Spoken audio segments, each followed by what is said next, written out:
हाय, मैं त्रिवेणी onco nutritionist from zenonco.io। आज हम जानेंगे ओमेगा 3 फैटी एसिड्स के बारे में। ओमेगा 3 फैटी एसिड्स 3 टाइप के होते हैं, वो है अल्फा लिनोनोइक एसिड और इकोसा पेंटानोइक एसिड एंड डोकोसा हेक्सानोइक एसिड। ये 3 टाइप के होते हैं। उनमें जो ALA हम लोग बोलते हैं अल्फा लिनोनोइक एसिड, वो एक्चुअली प्लांट बेस्ड होता है, और बाकी जो DHA है और EPA जो है वो एनिमल से आते हैं, मेनली फिश से आते हैं। एग्जाम्पल फिश के वैरायटीज़ में भी वो सार्डन, मैकरल, ट्यूना और इन सारे फिशेस में ये अधिक मात्रा में पाया जाता है। तो एक्चुअली जो वेगन्स होते हैं उनके लिए बहुत चैलेंजिंग होता है, क्योंकि वो जब एनिमल फूड्स वगैरह नहीं लेते हैं तो वो उनके लिए बहुत कमी पाया जाता है ओमेगा 3 फैटी एसिड्स। जो एक्चुअल जो है वो जो ओमेगा 3 फैटी एसिड्स जो एनिमल से आता है वो एक्चुअली अच्छे क्वालिटी में आता है, और वो एक्चुअली जो कॉम्बिनेशन में आता है, जो EPA एंड DHA कॉम्बिनेशन में आता है, वो हमारे शरीर में बहुत यूटिलाइजेशन होता है। जो ALA जो होता है वो प्लांट बेस्ड होता है, तो वो एक्चुअली हमारे शरीर में जब हम कंज्यूम करते हैं, लाइक फ्लैक्स सीड्स वगैरह में जो ये ALA जो होता है वो एक्चुअली कन्वर्ट होता है EPA और DHA में। लेकिन जो कन्वर्शन होके वो जो हमारे शरीर में सिंथेसिस होके वो आता है, तो वो एक्चुअली बहुत कम मात्रा में मिलता है।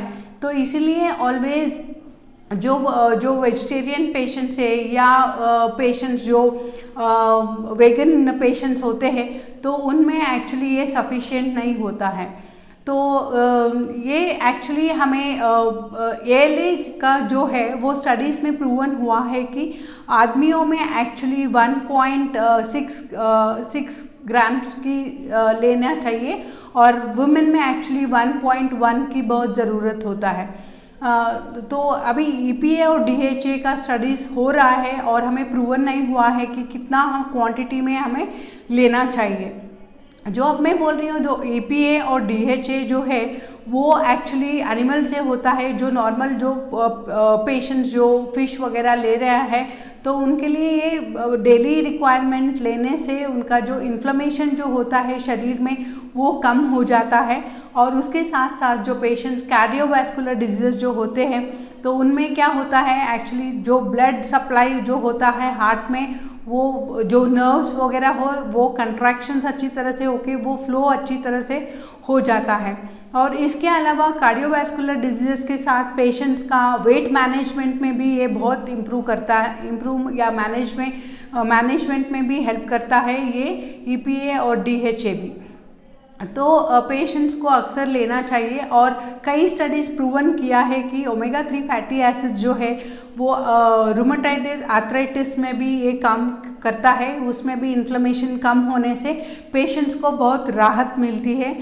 जो पेन होता है उनके जॉइंट्स वगैरह में, तो ये बहुत हेल्प करता है। तो इसके साथ साथ पेशेंट्स को जो अल्जाइमर्स पेशेंट्स हैं, तो उनके लिए भी ये बहुत बेनिफिशियल रहा गया है। ये स्टडीज़ में भी प्रूवन हो चुका है। तो इसके साथ साथ पेशेंट्स को जो ALA जो फॉर्म में है वो सफिशिएंट नहीं है, तो उनके लिए मैं सजेस्ट करती हूँ कि वो एल्गल फॉर्म में जो सप्लीमेंट्स आ रहे हैं, वो स्पेशली वेजिटेरियंस या वेगन पेशेंट्स के लिए वो उनको इंक्लूड करना चाहिए।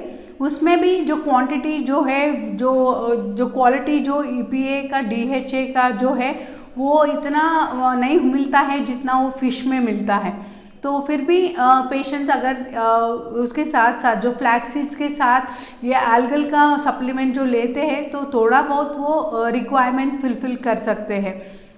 तो पेशेंट्स को ये भी ध्यान रखना चाहिए कि ओवरडू कुछ भी नहीं करना चाहिए, क्योंकि ये जो फैट सॉल्युबल विटामिन जो होते हैं, अगर हमारे शरीर में ज़्यादा हो जाता है तो वो टॉक्सिसिटी लेवल बढ़ जाता है। तो इसलिए ये भी ध्यान रखना चाहिए कि उसको राइट डोसेज में लेने के लिए मैं सजेस्ट करती हूँ।